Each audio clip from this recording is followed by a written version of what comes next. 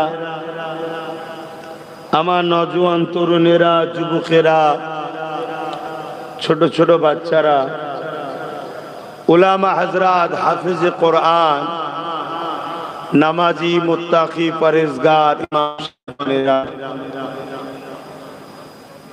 দূর দূরান্তে অবস্থিত আমাদেরই শহরের আম্মা ও প্রতি বছরের না এবছরও আপনাদের স্কুল মাঠ মিলাদ কমিটি ও গ্রামবাসী বৃন্দের পরিচালনায়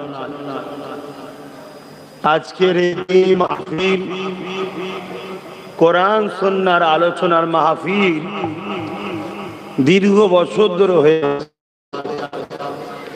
এই মাহফিলের আগেও আমি এসেছি কয়েকবার। আল্লাহ আবারই বছরে নিয়ে আসলো। এতে আপনারা খুশি না বেজার? আলহামদুলিল্লাহ, আল্লাহ শুকরিয়া যে আমাকে পেয়ে আমার ভাই, আমার মা বোনেরা খুশি হয়। কেন এটা আল্লাহর দান ছাড়া অন্য কিছু নয়। এটা আমার কোনো পার্সোনালিটি বা কৃতিত্ব নয়, আল্লাহর দয়া। তো যাক, আমার পূর্বে ইমাম সাহেব হযরত তিনি দু কথা বলছিলেন। আমার তো 6টায় আসার কথা ছিল, মিনিমাম আধ ঘন্টার বেশি তো কম না, দেরি হয়ে গেল। রাস্তা তো চতুর্দিকে খুব খারাপ। এক ভাই বলছিল রোহন্ডা পঞ্চায়েতে রাস্তা ভালো পাওয়া খুব মুশকিল। জানি না ঠিক বলেছে নাকি ভুল বলেছে, এটা পঞ্চায়েতের মানুষ ভালো বুঝবে। তবে আমি যেটা দিয়ে এলাম রাস্তা খারাপ, আর যেটা দিয়ে আসতে চেয়েছিলাম সেটা বললো আরো খারাপ। তো যাক, আল্লাহ জি হালে রেখেছে, আলহামদুলিল্লাহ এসে পৌঁছেছি। কি আলোচনা আপনাদের কাছে করব? নামাজ পড়তে হয় সবাই জানে, এর পরেও যদি না পড়ে সে নিজে বদমাইশি করছে। রোজা রাখতে হয় সবাই জানে, এর পরেও যদি না রাখে সে বদমাইশি করছে। মা বাপকে ভালোবাসতে হয়, বাপ হলো জান্নাতের দরজা, মা হলো জান্নাত। এর পরেও যদি কেউ বদমাইশি করে, সেটা বাপ মারও কিছু তালিমের সমস্যা হয়েছে। ছোটবেলা থেকে কিছু শিক্ষা দিয়া ভুলও হয়েছে। এরপরও আমরা দোয়া করি আল্লাহ আমাদের সবাইকে নামাজি, রোজাদার, হাজি গাজি, মা বাপের খেদমতগার ছেলে হিসাবে আল্লাহ উপযুক্ত বানান। বলুন আল্লাহুম্মা আমিন। কিন্তু বড় দুঃখের সাথে বলতে হয়, ইতিহাসে আমরা পড়েছিলাম যে আমার রাসূল পাক সাল্লাল্লাহু আলাইহি ওয়াসাল্লামের বিরুদ্ধে আবু জেহেল, উতবা, সাইবা তারা অনেক জুলুম করেছে, অনেক কষ্ট দিতে সাহাবাদেরকে। আমরা দেখিনি, শুনেছি, পড়েছি। আমরা শুনেছি এজিদ ইসলামকে মিটাবার জন্য অনেক চেষ্টা করেছিল, আর ইমামে হোসাইন পাক নিজের জীবন দিয়ে নানা দিন ও নানার উম্মতকে বাঁচিয়েছে। জোরে বলুন সুবহানাল্লাহ। দেখিনি, পড়েছি। আমরা শুনেছি চিঙ্গিস খান বিরাট বড় বদমাইশ ছিল, সে চেয়েছিল বাগদাদ ও পৃথিবী থেকে ইসলামকে মুছে দেব। কিন্তু আমার আল্লাহ তাকে বড় ভয়ানক, আযাবদায়ক, কষ্টদায়ক, লাঞ্ছিত ভাবে মৃত্যু দিয়ে শেষ করে দিয়েছে। ইসলাম কিন্তু আজও তাম পৃথিবীতে প্রত্যেকটা শহর, দেশ, পৃথিবীতে চলছে। জোরে বলুন সুবহানাল্লাহ। এভাবে হালাকু খান, বুশ থেকে শুরু করে যুগে যুগে সব ইতিহাস পড়েছি বা শুনেছি উস্তাদদের মুখ থেকে, কিন্তু আজ বাস্তবে দেখতে পাচ্ছি এখন কিছু আবার এরকম ছোট ছোট ফেরাউন, নমরুদ, এজিদ, চিঙ্গিস খান, হালাকু খান, বুশ বেরিয়েছে, যারা ইসলামকে মিটাতে লেগেছে, যারা দিন রাত 24 ঘন্টা ইসলামের বিরুদ্ধে আলোচনা। তবে আলহামদুলিল্লাহ আমরা পরের বাপকে আলোচনা করে আর গাল দিয়ে ফেমাস হই না, আমরা ফেমাস হয়েছি আমেনা লালের গোলামি করে। জোরে বলুন সুবহান। যে যত বেশি আমেনা লালের গোলাম করেছে সে তত বেশি ফেমাস হয়েছে। আমার থেকে অনেক বেশি গোলামি করেছে আমার 5 দাদু, তা আমার 5 দাদু আরো বড় ভিআইপি। তিনাদের থেকেও আবার আরো বেশি গোলামি করেছে জবানার মুজাদ্দিদ সৈয়দনা আবু বকর সিদ্দিক দাদা হুজুর পীর কেবলা, তিনি আরো বড় ভিআইপি, আরো ফেমাস। জোরে বলুন সুবহানাল্লাহ। আবার দাদা হুজুরের থেকে আরো বড় গোলাম ছিল সুলতানে হিন্দ গরিবে নওয়াজ খাজা মুঈনুদ্দিন আজমিরি, তিনি আরো বড় ভিআইপি। জোরে বলুন সুবহানাল্লাহ। আবার গরিবে নওয়াজের থেকে আরো বড় গোলাম ছিল আব্দুল কাদের জিলানী আল বাগদাদি, তিনি আরো বড় ফেমাস, আরো বড় ভিআইপি। জোরে বলুন সুবহানাল্লাহ। আমরা কারো বাপকে গাল দিয়ে ফেমাস হই না, আর পরের বাপের সুনাম করো। আমরা আমাদের হুজুরকে নিয়ে আলহামদুলিল্লাহ, তাই তো নাকি? কিন্তু আমরা দেখছি এ সমাজে কিছু লোক বেরিয়েছে, তাদের তো বাপের কিছু নাই, তাদের কেউ নেই যে যার নাম করে ফেমাস হবে। আর আমার রসুলকে মেনে নিতেও পারছে না, কেন মেনে নিলে তোর আবু জেল হয়ে থাকতে পারবে না, বেলাল হতে হবে। কি বলছেন? এরা দেখছে মোহাম্মদ রসুলের যদি পক্ষে নাও বলি, ফেমাস হতে গেলে বিরোধী করাও দরকার। তাই আমার রসুলের বিরোধী করে অনেকে ফেমাস হচ্ছে। রিসেন্ট একজন বিরোধী করলো, এক শ্রেণীরা আই লাভ মোহাম্মদ সাল্লাল্লাহু আলাইহি ওয়াসাল্লামের বিরোধী করে ফেমাস হতে চাইছে। এইরকম যুগ যুগ ধরে আমার রসুলের বিরোধী করে একদল লোক ফেমাস হতে চাইছে। তার কিছুদিন আগে এক নারী নামের কলঙ্ক, মায়ের জাত, ঠিকই কথা, কিন্তু মা যখন আনাড়ি হয়ে যায় না, তখন এর থেকে বড় ভয়ঙ্কর আর কেউ থাকে না। রিসেন্ট দেখলাম এক মা ছেলেকে বিক্রি করে মোবাইল কিনেছে। মানে কত নম্বর আনাড়ি বুঝতে পারছেন? মা কিন্তু পৃথিবীর শ্রেষ্ঠ নিয়ামত। বলুন সুবহানাল্লাহ। মায়ের মতো মমতা, মায়ের মতো দয়া, মায়ের মতো ভালোবাসা দ্বিতীয় কেউ দিতে পারে না। কিন্তু এই মা যখন শয়তানের খসলত ঢুকে যাবে, খব্বিশের যখন আখড়া হয়ে যাবে, ও নারী যে কত ভয়ঙ্কর হয় বাংলার মানুষ হাড়ে হাড়ে বুঝছে এখন। তো যাক, আমি ওই দিকে যাচ্ছি না, একটু আল্লাহ সুযোগ দিয়েছে বলে নিলাম রে বাবা, অসুবিধা হলো নাকি? তা আমরা দেখেছি বাংলা একজন মহিলা মোবাইল বিক্রি করেছে, দেখেছি মা ছেলে বিক্রি করে মোবাইল কিনেছে, দেখেছেন তো নাকি? মায়ের জাত কিন্তু বড় নিয়ামতের জাত, কিন্তু মা যদি মায়ের মতো থাকে, আর মা যখন নিজের প্ল্যাটফর্ম ছেড়ে দিয়ে অন্যদিকে চলে যায়, তখন সে কিন্তু বিরাট বড় খাতারনাক হয়ে যায়। তো যাই হোক, আমার রসুল পাক সাল্লাল্লাহু আলাইহি সাল্লামে পাক আহলিয়া নিয়ে মিথ্যাচার করে পৃথিবীতে ফেমাস হয়ে গেল, দেখলেন না? কিছুদিন আগে হয়েছে না, হয়নি? আমি ওই জাহান্নামের কুকুরদের নাম নিতে চাইছি না, কথা বুঝছেন না, বোঝেন না? আমার বাপেদের কি কষ্ট গেল নাকি? আমি আমার বাপের জন্য কাউকে গাল দিই না, আমার মায়ের জন্য কাউকে আমি গাল দিই না। ওজন আমার মা বাপ অনেকে গাল দেয়, আমি তার রিয়াকশনও দিই না যে তুই আমার বাপকে গাল দিচ্ছি, আমি তোকে গাল দেবো না। কিন্তু আমার আমেনা আল্লাহের বিরুদ্ধে কেউ লাগলে তাকে তখন কিন্তু আমি ওষুধ দিই। তাতে আপনাদের আবার অসুবিধা হয় না তো? যদি অসুবিধা হয় আমি বলবো কিছু সমস্যা হচ্ছে বাপ ভাইয়েরা, একটু তাহলে খেয়াল করতে হবে। কেন আমরা নিজেদের বেগদার চলে গেলে নিজের ভাইয়ের হুঁশ থাকে না, নিজের ভাই কি বাপ তুলে গাল দিতে হুঁশ নেই। তখন আমার জমি চলে গেছে, রাস্তার ধারে 1 কাঠার দাম 25-50 লাখ টাকা, ভাই 1 কাঠা বেশি ছেড়ে দিয়েছে, হুঁশ তখন নেই। কাঁচা বেঁধে মারপিট করতে করতে ভাইকেই গাল দিচ্ছে বাপ তুলে। তখন প্রেস্টিজের কথা মনে থাকে না যে আমি কি করছি। আরে হুজুরের ব্যাপার যেখানে আসবে সেখানে আর নরম থাকা যায় না।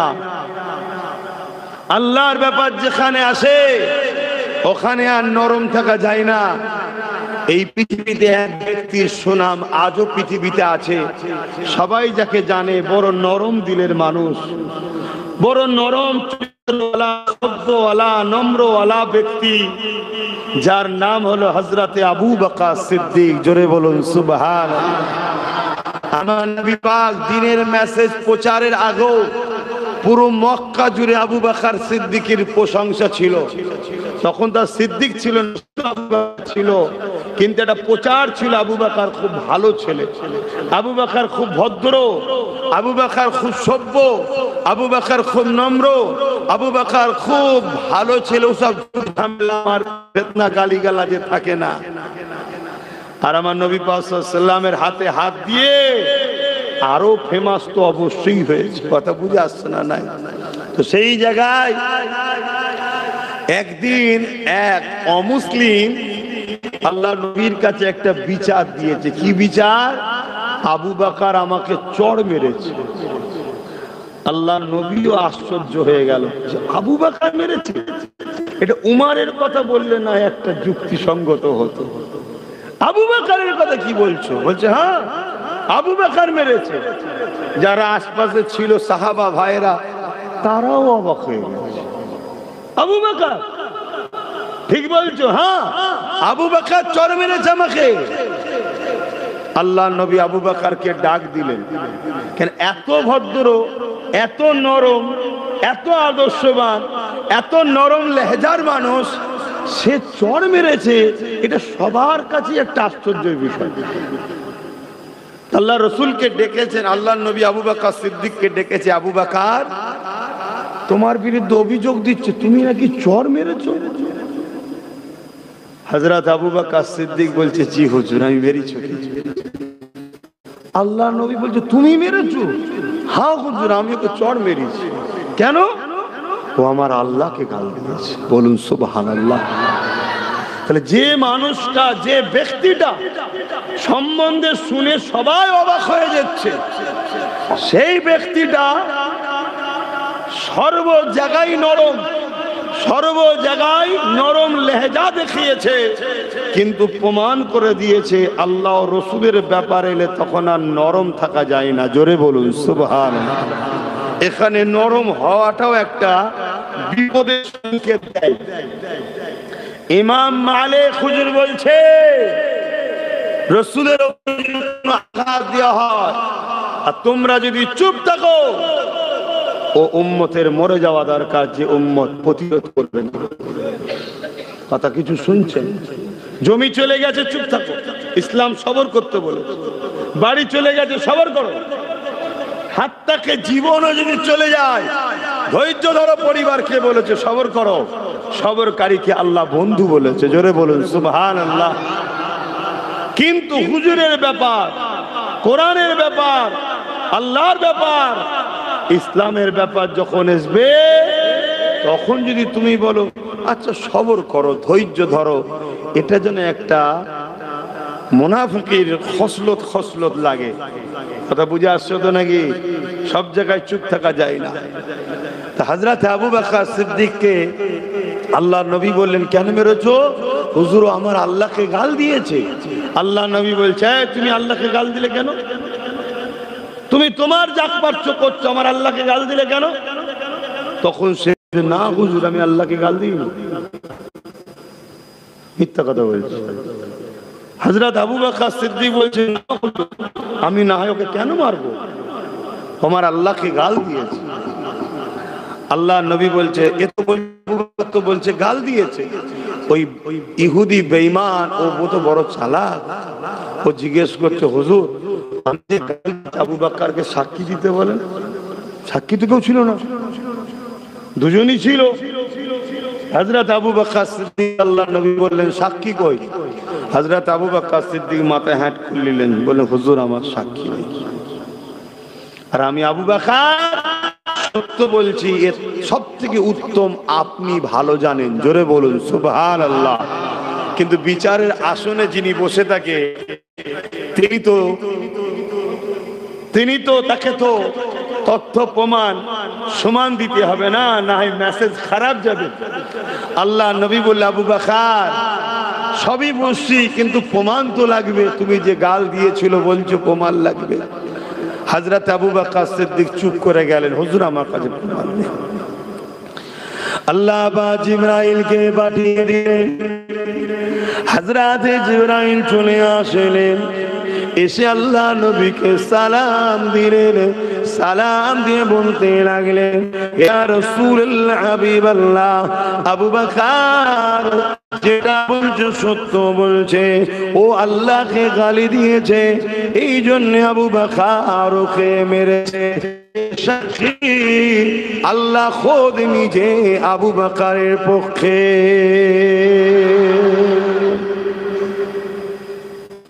আল্লাহর উপরে আঘাত এলে আমি যেটা বুঝাতে চাইছি, আল্লাহকে তো কেউ আঘাত দিতে পারবে না, কিন্তু তার বিরোধী কেউ করলে, দ্বীনের ইসলাম কোরআনের রাসূলের বিরোধী করলে সেখানে কড়া হতে হয়, সেখানে নরম হওয়া যায় না। এটা ঈমানের বলি। কেননা নবী আমার জানালেন, লা ইউমিনু আহাদুকুম হাত্তা আকুনা আহাব্বা ইলাইহি মিন ওয়ালিদিহি ওয়া ওয়ালাদিহি ওয়ান নাসি আজমাইন। ততক্ষণ পর্যন্ত তোমরা নিজেদেরকে ঈমানদার মনে করো না, যতক্ষণ পর্যন্ত তোমাদের ধন দৌলত, জমি জায়গা, টাকা পয়সা, ঘর বাড়ি, এমনকি নিজের জানের থেকেও আল্লাহ রাসূলকে মুহাব্বত না করবে, ততক্ষণ পর্যন্ত তোমরা নিজেদেরকে ঈমানদার মনে করো না। অপর হাদিসে রাসূলুল্লাহ বলেছেন, লা ইউমিনু হাত্তা ইয়াকুনুল্লাহু ওয়া রাসূলুহু আহাব্বা ইলাইহি মিম্মা সিওয়াহুমা ওয়া মান আহাব্বা আল্লাহ। ততক্ষণ পর্যন্ত তোমরা নিজেদেরকে ঈমানদার মনে করো না, যতক্ষণ পর্যন্ত তোমরা তোমাদের সব কিছু থেকে আল্লাহ ও রাসূলকে বেশি না মুহাব্বত করবে। আচ্ছা বলুন তো, বাপের দুটো ছেলে দাঁড়িয়ে আছে দুদিকে, আর পাড়ার একটা লোককে যদি গাল দেয় আর দুটো ছেলে যদি চুপ করে দেখে, এতে বাপ কি খুশি হবে ছেলের উপরে? বাপ তো বলবে, হারা বাবা ছিল, কিছু বললিনি কেন? তখন ছেলে যদি বলে যে আব্বা ও আপনাকে গাল দিচ্ছ তো কি হয়েছে, আপনি কি সেই কাজের কাজই? তো বলবে, তারপরও তুই তো ছেলে হয়ে বলা দরকার ছিল। কি বলবেন না? বলবেন না? তাহলে আমার আল্লাহর বিরুদ্ধে, রাসূলের বিরুদ্ধে কেউ যদি কিছু বলে, এতে আমার আল্লাহ ও রাসূলের কিছু যায় আসে না, কিন্তু তার ভালোবাসার বান্দা, তার ভালোবাসার উম্মত হিসাবে আমাদেরকে রিয়াকশন দেওয়া দরকার আছে না? না। আজ আমরা শুনছি আই লাভ মুহাম্মদ সাল্লাল্লাহু আলাইহি ওয়াসাল্লাম উত্তরপ্রদেশে কানপুরে লিখার জন্য উত্তরপ্রদেশের প্রশাসন তাকে বন্দী করেছে, কেস দিয়েছে, তাদের উপরে জুলুম করেছে। আরে আমি জানি আমার ধর্ম ওই ব্যানারের ধর্ম নয়, আমাদের ধর্ম ফটোর ধর্ম নয়, আমাদের ধর্ম মূর্তি ভাষ্যকারের ধর্ম নয়, আমাদের ধর্ম এখান থেকে বিশ্বাসের নাম হলো ঈমান। জোরে বলুন সুবহানাল্লাহ। কিন্তু একটা ছেলে ধরুন লিখেছে, এতে এত জ্বলন হচ্ছে কেন? এত জ্বলন কি? তুমি যতই চেষ্টা করো ব্যানারে লেখা বন্ধ করবে, আমাদের দিল থেকে আল্লাহর প্রেমকে মুছতে পারে না, আর কিয়ামত পর্যন্ত পারবে না। জোরে বলুন সুবহানাল্লাহ। এটা নয় যে যুগে হয়েছে, আল্লাহ নবীর সাহাবাদের উপরে মক্কার আবু জিল উতবা সাহেবের অত্যাচার করেছে, সেই ধারাবাহিক ভাবে আজকে দিনও যারা জালিম স্বৈরাচারী রয়েছে, তারাও মুহাম্মদ রাসূলকে যারা ভালোবাসে, তাদের উপরে জুলুম অত্যাচার করতে লেগেছে। এর কারণ একটা, আল্লাহ নবী আমাদেরকে অন্যায়ের বিরুদ্ধে লড়তে বলেছে, ন্যায়ের পক্ষে থাকতে বলেছে।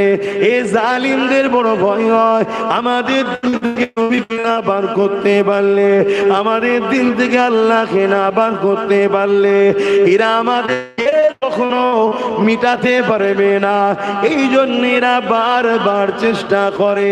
এ যুবকেরা ইতিহাসের পাতা সাক্ষী দেয়, আল্লাহ নবীর সাহাবে হযরতে খুবাইব রাদিয়াল্লাহু তাআলা তিনাকে এমন করে খ্রিস্টান রাজারা বন্দী করে নিয়ে গিয়ে তিনার সাথীতে করে হযরতে খুবাইব হুজুরের সামনে এক এক করে কতল করে শহীদ করে দিয়েছে।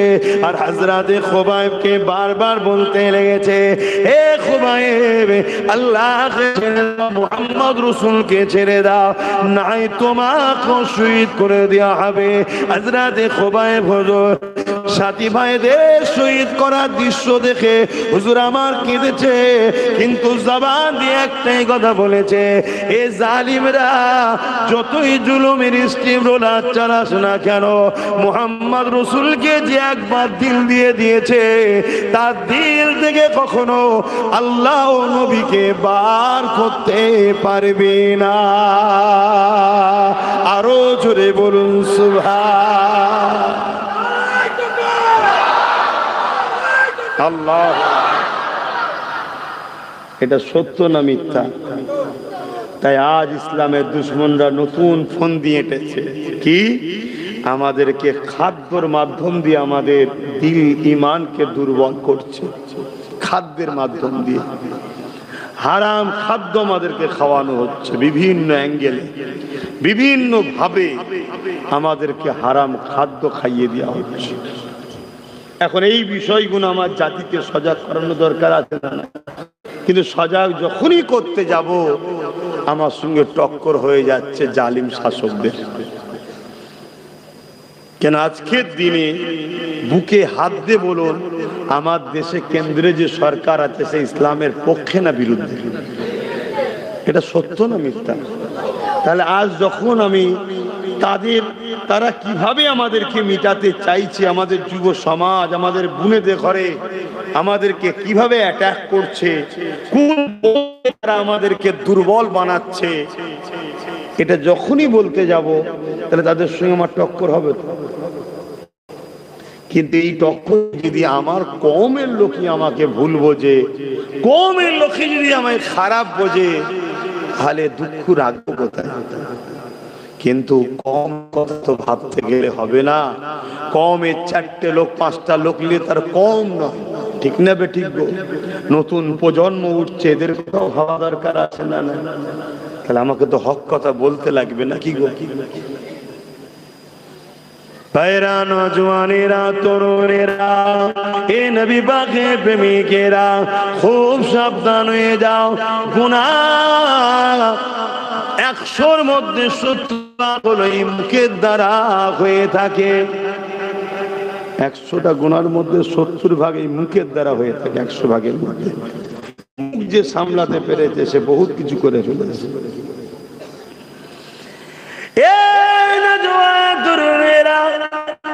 যেখানে সেখানে যা পাবেন নিয়েই মুখে তুলে দেবেন না, যেখানে সেখানে যা স্লোগান দিয়ে ফেলবেন না। কেননা অনেক স্লোগান এমন আছে যে স্লোগানের মধ্যে কুফরি রয়েছে, যে স্লোগানের মধ্যে রয়েছে, যে স্লোগানের মধ্যে ইসলাম বিদ্বেষী কথা রয়েছে। এবং সমাজে এমন খাদ্যের জায়গা আছে যেখানে তোমাকে এমন খাদ্য খাইয়ে দিচ্ছে যে খাবার যেতে যেতে যেতে তোমার ভেতরটাকে নাপাক করে দিচ্ছে। ওই ভেতর থেকে ঈমান আস্তে আস্তে বার হয়ে চলে যাচ্ছে। কেন এটা করা হচ্ছে? ইসলামের দুশমনেরা যুগে যুগে ইতিহাস পড়ে দেখেছে, বেলালকে যত মারে তত নবীর প্রেম বাড়ে, খাব্বাবকে যত মারে তত খুবাইবকে যত মারে নবীর প্রেম বাড়ে। শুধু এটা নয়, একজন ইসলামের মহিলা যার নাম হলো সুমাইয়া আম্মা জান, মহিলা হওয়ার পরও ওই মক্কার বাজারেতে হযরত সুমাইয়াকে অর্ধ উলঙ্গ করে বেহুশি করে দিয়ে বলে, সুমাইয়া রে, আল্লাহকে ছেড়ে দে, নবীকে ছেড়ে দে। আম্মা সুমাইয়া একজন মহিলা হওয়ার পরও ঈমানের পাওয়ার দেখো, এক কথাই বলতে লেগেছে, এ জালিম আবু জিন উতবা, সেইবারে যত জুলুম করিস না কেন আমার হৃদয় থেকে আল্লাহ ও নবীকে বার করতে পারবি না।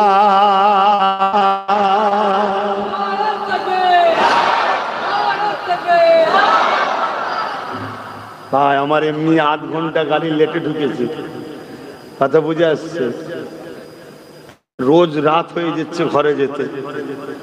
সবচেয়ে বড় কথা এখন একটা অন্য সমস্যা হয়ে গেছে, আমার বেটা আমাকে না পেলে সে বাইরে বেরোতে পারে না, তার মিজাজ সবসময় খাটা চুন হয়ে থাকছে, কথা বুঝে আসছে। আর সকাল সকাল বেরিয়ে চলে আসতে হচ্ছে, তাকে সময় দিতে পারছি না, তো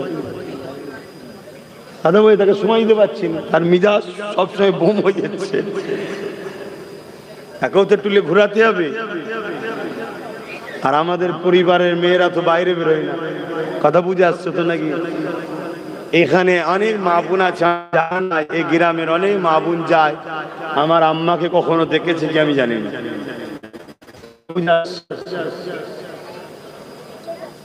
সরে আসেন, সরে আসেন, চেপে চেপে আসেন, চেপে। জায়গাটা বড় ছোট, এই জায়গায় আমি অনেকবার জলসা এসেছি, মনে হয় ওখানে স্টেজ হয়েছিল তখন এসেছি, এখানে স্টেজেও এসেছি।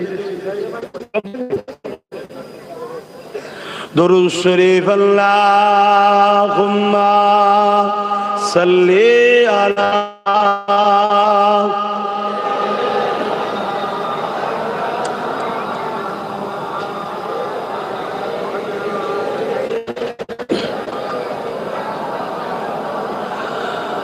रातें भी मदीने की, बातें भी मदीने की, रातें भी मदीने की, बातें भी मदीने की, जीने में जीना है, क्या बात है जीने की।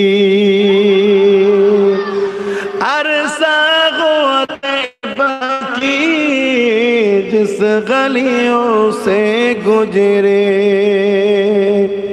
अरसा हुआ तैबा की, जिस गलियों से गुजरे, इस वक्त भी। আর যখন যারা গাল গায় তখন আমার মা কাবা তওয়াব করে, তখন মাকে গাল খেতাম, শুধু একটাই কারণ, শুধু একটাই কারণ, আমি হকের পক্ষে কথা বলছি, তাই আল্লাহর বান্দাদেরকে বাঁচাবার, বীর উম্মতদের বাঁচাবার, পাশাপাশি অন্য ধর্মের হলো গরিবদের বাঁচাবার, ইনসাফের কথা, মানবতার কথা, ন্যায়ের কথা, সত্যের কথা, ক্ষুধার্ত মানুষকে খানা দিবার কথা বলি বলে আজ আমাকে গাল খেতে হচ্ছে। অসুবিধা নেই, শুনছেন তো? জবানের বিচার আল্লাহ করবে, কিন্তু আমি কখনো কারো হয়ে প্রতিবাদ করি না, আমি যেটা বলতে চাইছি। কিন্তু আমার হুজুরের হয়ে আমি প্রতিবাদ করি, তাতে একটু ভাষা একটু করাও হয়, কি হয় না? হয়। আবার কিছু এখন বেরিয়েছে বাবা, তাদের আবার বড় প্রেস্টিজে লাগে, তারা বলে এত ভাষার একটু মার্জনা রাখা দরকার। ভাষার মার্জনার কথা খুব মনে পড়ছে। শোনেন, হযরত ওমর ফারুক রাদিয়াল্লাহু তাআলা বদরের লড়াইয়ের পর মদিনা শরীফে বসে আছে, আর এইদিকে মক্কা থেকে এক দুশমনে রাসূল, তার বাচ্চা বন্দী ছিল, দেখতে যাওয়ার বাহানায় অর্থ হুজুরকে শহীদ করতেই যাচ্ছিলাম, অত বড় তো যাচ্ছে না, মদিনায় এসে হাজির হয়েছে। হযরত ওমর ফারুক দেখতে পেয়ে গেছে। হযরত ওমর ফারুক বলছে, ধর, কি বলছে, ধর কুকুরটাকে, ধর। গিয়ে তার সব সমেত ধরেছে, ধরে বলছে, তুই এখানে কি করতে এসেছিস? আরে হুজুরের বেলাতে যে আঘাত দেয় সে তো চতুষ্পদ জন্তুর থেকেও নিকৃষ্ট। একটা সোরকে কখনো আপন আপন করে কথা বলতে হয় নাকি? তো সোরের থেকেও নিকৃষ্ট যে আমার হুজুরের ব্যাপারে আঘাত দেয়, এটা মাথার মধ্যে ঢুকিয়ে নাও। তুমি তার দাড়িতে ফেসে যাওনি, তার টুপিতে ফেসে যাওনি, তার জুব্বাতে ফেসে যাওনি, তার নামাজ দেখে ফেসে যাওনি, তার কোরআন তেলাওয়াত দেখে ফেসে যাওনি, সে বড় মুফতি বলে ফেসে যাওনি, সে বড় আল্লাহ বলে ফেসে যাওনি, সেইটা আমার নবীর সাথে গুস্তাখি করে, তুমি জেনে রেখে দিও কুরআন বলছে এ লুৎফায়ে হারাম, এ যারো সন্তান চতুষ্পদ জন্তু সরের থেকেও নিকৃষ্ট। কথা মাথায় ঢুকছে না ঢোকে না? এসব কথা আবার বললে বলে ধর্ম স্থানে বসে এত কড়া কড়া কথা বলে ইসলামকে কলঙ্কিত করছে। শুনছেন না? তার মানে কি এগুলো ওই ক্যাটাগরির 2 নম্বর। কাল এদেরকে গাল খেতে হবে। এখন থেকে মা মজলিস ঠিক করছে, সব বলা ঠিক নয়, এইসব বলা ঠিক নয়। এত কড়া কথা বলার কি দরকার? কেন জানছে কালকে আমিও তো বাজারে বেরোবো। কেন আমার ওপরের মালিক বলবে, দুনিয়ার প্রভু বলবে কতদিন নুকিয়ে নুকিয়ে ঘর সংসার হবে, কতদিন নুকিয়ে নুকিয়ে হবে। এবার একটু প্রকাশ্য সমাজে আমাকে দেখাও যে কি চাপ দেবে না দেবে না? কথা বলে তা দেখছে তো আমাকে তো কালকে নাপতে হতে পারে। এখন যা খেয়ে ফেলেছি না নাবলো পিছন থেকে সব যদি ফাঁস করে দেয় সব বিপদ। আর নেপে যাবার পরেও যদি আব্বাস সিদ্দিকী যা ট্রেনিং দিচ্ছে, যদি দালাল থেকে শুরু করে জাহান্নামের কুকুর থেকে শুরু করে সব বলা শুরু করে, সেও তো বিপদ। এখন থেকে মহল ঠিক করছে যাতে কড়া কথা না বলে। শুনছেন না? শুনেন। আপনাকে যদি আব্বাস সিদ্দিকীর উপরে ডাউট হয় হোক, কোরআনের উপরে ডাউট আছে না? আব্বারা কোরআনের উপর সন্দেহ আছে? একটু হ্যাঁ কি না বল। কোরআনের উপরে সন্দেহ আছে? কোরআন বলছে, কি বলছে? উলাইকা কাল আনআম, উলাইকা কাল আনআম। আল্লাহ বলছে এক শ্রেণীর মানুষ আছে যারা চতুষ্পদ জন্তুর ন্যায়। চতুষ্পদ জন্তু কাদেরকে বলে? যাদের 4টে পা। এই তো নাকি যাদের 4টে পা, তো তাদেরকে কি বলা হয়? চতুষ্পদ জন্তু। আল্লাহ বলছে এক শ্রেণীর মানুষ আছে যারা চতুষ্পদ জন্তুর ন্যায়। আমার অসুবিধা হচ্ছে, এগুলো তো জানাতে হবে। কেন আপনি যদি চতুষ্পদ জন্তুর মতো হয়ে থাকেন, আপনি কি জাহান্নামে যেতে ভালো লাগবে আপনাকে? তাহলে আপনি যদি ভুল রাস্তা থেকে পরিবর্তন হওয়া দরকার আছে না? তাহলে আপনাকে তো জানাতে হবে চতুষ্পদ জন্তু কাদেরকে আল্লাহ বলছে চতুষ্পদ জন্তুর ন্যায়। তারপরে আল্লাহ বলছে বালহুম আদাল, বরং চতুষ্পদ জন্তু থেকেও নিকৃষ্ট। কারা? একদল মানুষ। কারা? একদল মানুষ। তারা কারা? আল্লাহ কোরআনে জানাচ্ছে যারা কান থাকতে সত্য কথা শোনে না, যারা চোখ থাকতে সত্য দেখে না, যারা হাত থাকতে হকের পক্ষে কাজ করে না, যারা পা থাকতে হকের রাস্তায় চলে না, যারা কথা বলে না, এরা হলো চতুষ্পদ জন্তু থেকেও নিকৃষ্ট। এই আমার দাদু বলছে, জবান আমার আব্বা বলেছে নাকি, সংস্রষ্টা আল্লাহ বলছে। প্রেস্টিজে লাগছে? কি বলবেন? প্রেস্টিজে লাগছে?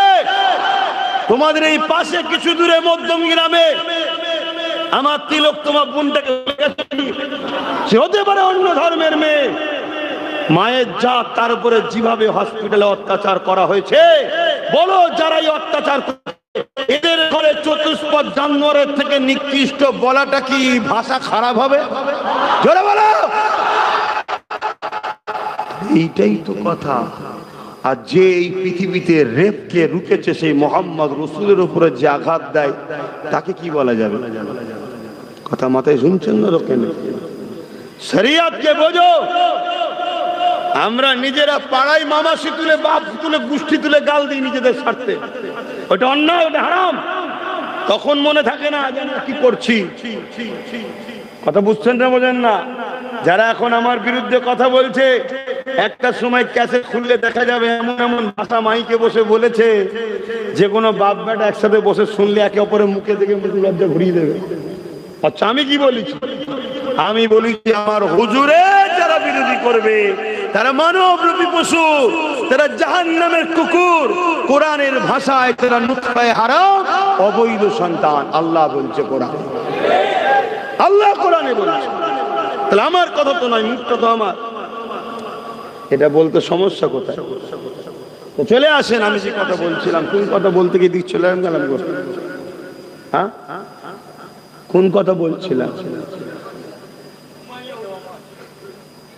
তুমি কিছু বলবে? বাপেরা, নওজওয়ানেরা, আমার রাসূলুল্লাহর কথা বলছিলাম।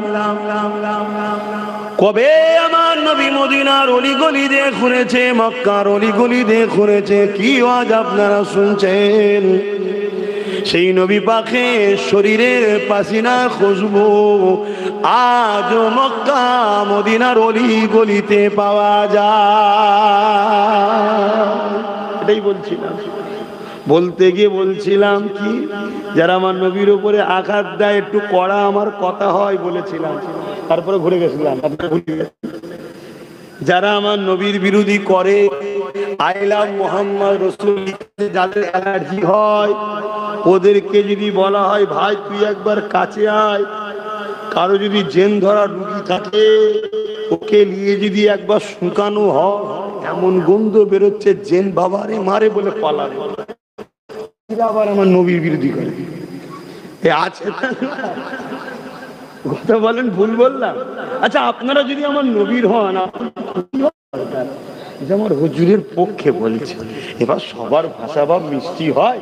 ছোটবেলায় হয়তো আমার মা মধু খায়নি, অনেকে বলে সবসময় মিজাজ, সবসময় ঝগড়া করলাম ভাব আব্বাস সিদ্দিক। আচ্ছা, আমি কি আমার জন্য ঝগড়া করছি? তাহলে কেন অ্যালার্জি হয় আমার উপরে? আজ যারা আমার রাসূলের বিরুদ্ধে কথা বলে তাদের জেনে লিয়া দরকার মুহাম্মদ রাসূলুল্লাহটাকে। একদিন হুজুরের শরীরটা রাত্রে একটু অসুস্থ লাগছে, হুজুর একটা পাত্রে ইস্তেঞ্জা মুবারক করলেন। ইস্তেঞ্জা, হ্যাঁ বলেন ইস্তেঞ্জা, প্রত্যেকে মুখ খুলে বলেন। যদি কেউ ইস্তেঞ্জাকে মুবারক বলতো, পেস্টিজে লাগিয়ে ইস্তেঞ্জা মুবারক বলবো, জানতে হবে কোন বক্তা জাহান্নামের কুকুর হয়ে গেছে। শুনছেন তো নাকি? আবার অনেকে বলে ও যেন কে জান্নাতে কি জাহান্নাম ও সব জেনে গেছে। আলহামদুলিল্লাহ, আল্লাহ ইলম দিয়েছে, কেন জানবো না? কোরআন হাদিসে আছে না না যে আল্লাহ ও রাসূলের বিরুদ্ধে সে কোথায়? জান্নাতে তো। জোরে বলে, যে আল্লাহ ও রাসূলের বিরুদ্ধে সে কোথায় যাবে? এই জোরে বলেন।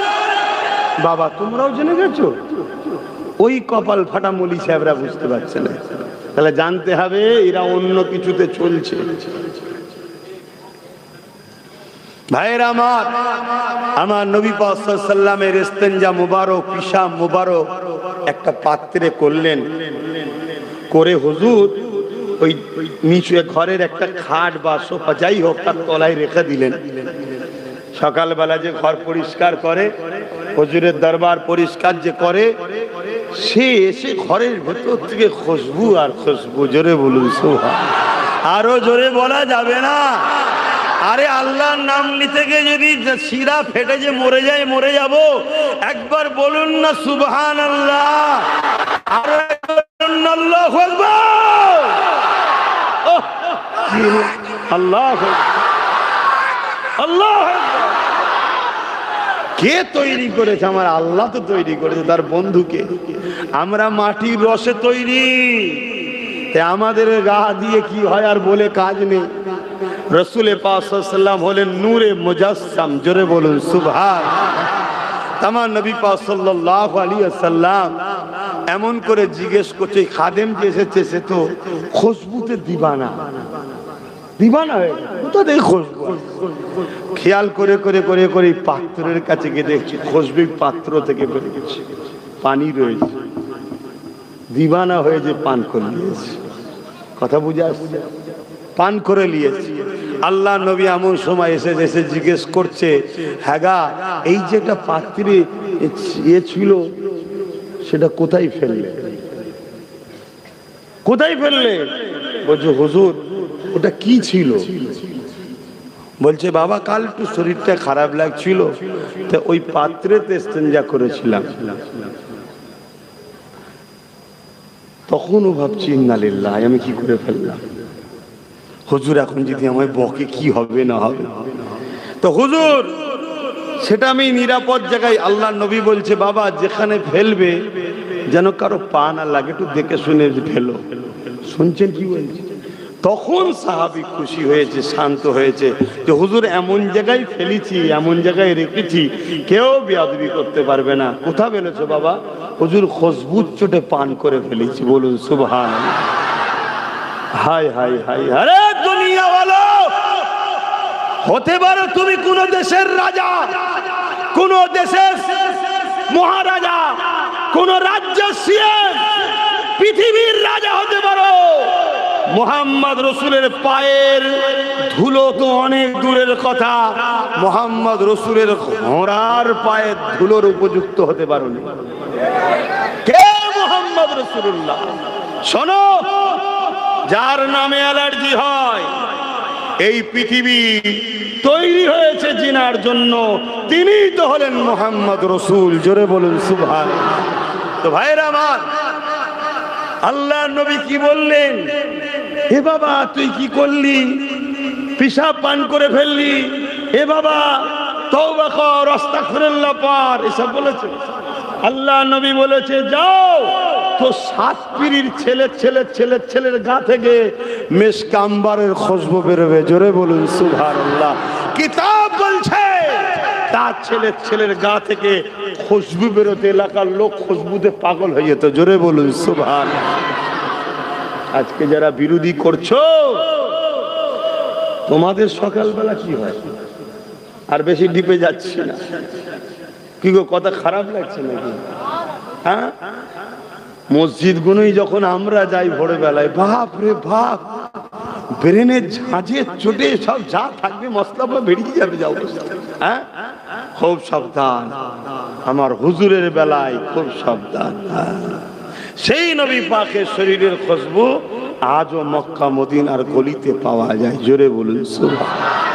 रातें भी मदीने की, बातें भी मदीने की, जीने में जीना है, क्या बात है जीने की।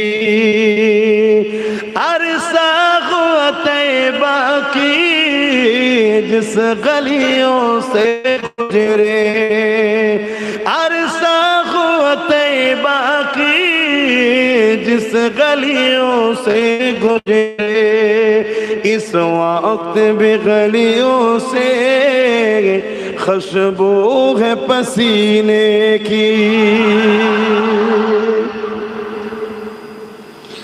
আমার নবী পাকের পাক আলিয়া, আমাদের আম্মা জান উম্মে সালামা, তিনি এমন করে একদিন দুপুরের সময়, প্রচন্ড গরমের সময়ে, আল্লাহ নবী দুপুরে একটু কাইলোলা করছে, শুয়ে রয়েছে, একদিক থেকে আর একদিকে কট ফিরেছে, কাত হয়েছে।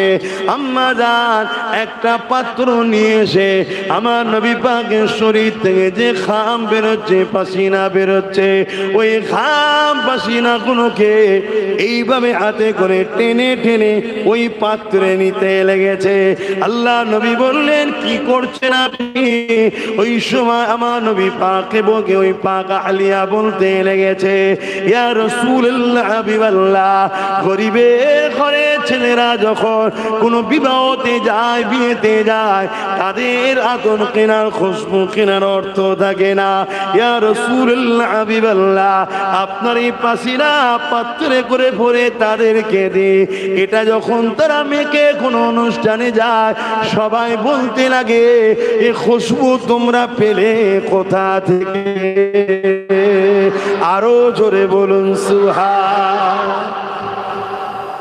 কি গো, কারো মাথায় ঢুকছে না তো যে হুজুরের ঘামের কথা শুনে আমি কি করব? ঢুকছে না কারো মাথায়? যদি ঢোকে জানতে হবে তোমার মাথায় ইবলিস ঢুকেছে, এজন্য এটা কুড়ে কুড়ে খাচ্ছে। এখানে নবী পাকের ঘামের তারিফ শুধু হচ্ছে না, এখানে আল্লাহর পাওয়ারের কথা আলোচনা হচ্ছে। কেন নবীকে এই শানটা বানিয়েছে কে? এই ক্ষমতাটা তাহলে কার? নবীর না আল্লাহ? হ্যাঁ, যে দুনিয়ায় সবার গা দিয়ে পাসিনা বেরোয়, আজীব জায়গা, মানুষ কত কি ইস্তেমাল করছে, যত ইস্তেমাল করছে তত ফেঁসেও যাচ্ছে অনেকে, আবার কি দুদিন পরে সেটাও কাজ হচ্ছে না। কিন্তু আমার নবী পাক সাল্লাল্লাহু আলাইহি ওয়াসাল্লাম কুরবান যা, তেনার শরীরের পাসিনা থেকে এত খুশবু বের হতো।